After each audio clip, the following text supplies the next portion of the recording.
Ya como ejemplo, esto mismo que digo se puede ver en la solución. Es decir, f' de 2 es el bloque 1, ¿no? Bloque 3 era u, f', u2f. Esto es bloque 2. Después dije que iba a bloque 5, que es todo esto hasta acá. Ajá. Todo esto es bloque 5. Y ya después seguiría el inverso de bloque 4. Bloque 4 es esto, entonces sería u' se hace L.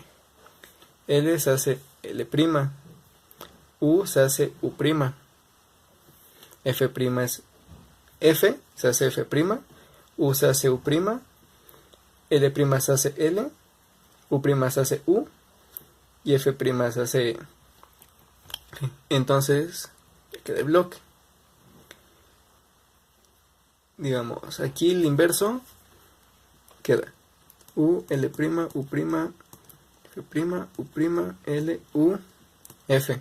Y ya después seguiría el inverso de bloque 2. El inverso de bloque 2 es F2 de 2. Y nada más aquí que sucedió, que aquí coincidió que lo que había hecho en una parte del inverso coincidió con la siguiente parte. Es decir, aquí F y F2 es lo mismo que F'. Entonces por eso aquí quedó como F'. Pero básicamente esa es la explicación. Todo lo normal y después el inverso de todo lo inverso. Y ya para finalizar este tutorial voy a hacer unos como comentarios o cosas que hay que tener en cuenta. La primera es que se pueden cancelar movimientos. Es decir, como en este caso que cuando junté lo que era parte del inverso con el inverso, se cancelaron estas f's, es decir, en vez de escribir f y f2, puedo escribir f' y me veo un movimiento. Eso puede pasar, pues es raro, pero sí puede pasar cuando ocupas el inverso. Otra consideración es que un pseudobloque se puede arreglar usando nis. Es decir, cuando tú escribes un pseudobloque, digamos que mi premovimiento era b, por poner un ejemplo, ¿no? Si yo quisiera usarlo como pseudo, si se dan cuenta yo les había dicho que ocuparan el B como premove y ya después el scramble. Si se dan cuenta, esto de que este sea tu premovimiento es lo mismo a que el inverso de esto lo hubieras hecho en el scramble inverso. Es decir, si yo escribiera mi pseudobloque normal, después me voy al scramble inverso y lo soluciono, dice B', cuando lo cambies al scramble normal sería su premovimiento. Entonces esta es una manera de tener un poco más opciones o de confundirse menos. Si no sabes cuál es el premovimiento que tienes que hacer para tu pseudobloque, sencillamente te vas a cambias de scramble y ya por sí solo se va a arreglar. Es decir, vas a ver en un movimiento cuál es el que tienes que hacer y ya siguiendo esta lógica puedes seguir tu solo como si nada. Igual la ventaja de ocupar este tipo de enfoque en vez de directamente hacer el premovimiento es que tienes un poco más de libertad. Es decir, si yo ocupo mi pseudobloque y lo paso al scramble inverso, me va a quedar a un movimiento de resolverse. Pero digamos que si hago algún movimiento antes de hacer el otro, me puede quedar una continuación mejor. Entonces es como que más flexible si ocupas los pseudobloques haciendo nis. Pero es exactamente la misma manera de utilizarlo y es realmente la misma idea. Otra consideración es que nis no se mete con los bloques que ya están resueltos. Es decir, vamos a mezclar un poco este cubo y digamos que yo había hecho este cuadrado, ¿no? Si así como está me cambio de scramble, voy a tener un cuadrado pero va a tener otros colores. Usualmente eso luego no importa porque lo que importa es con qué otras piezas se junten. Pero eso es porque si se fijan este cuadrado no está resuelto. Es decir, tengo el bloque, pero para que estuviera bien en su lugar, tendría que estar aquí. Vamos a quitar esta pieza. Esto no está resuelto. Si lo llevo aquí, ya va a estar resuelto. Porque aquí coinciden las piezas con el color de sus centros. Si en este punto que sí está resuelto hago nis, este mismo bloque se va a quedar exactamente en este mismo lugar. Entonces si por ejemplo yo hice un bloque 2, 2, 3, NIS me lo va a respetar. Pero si por ejemplo no está en su lugar, le puede mover algunas cosas. Va a ser el mismo tipo de bloque, pero se va a comportar con colores diferentes. Eso te puede dar más opciones como para hacer pseudobloques o cosas así.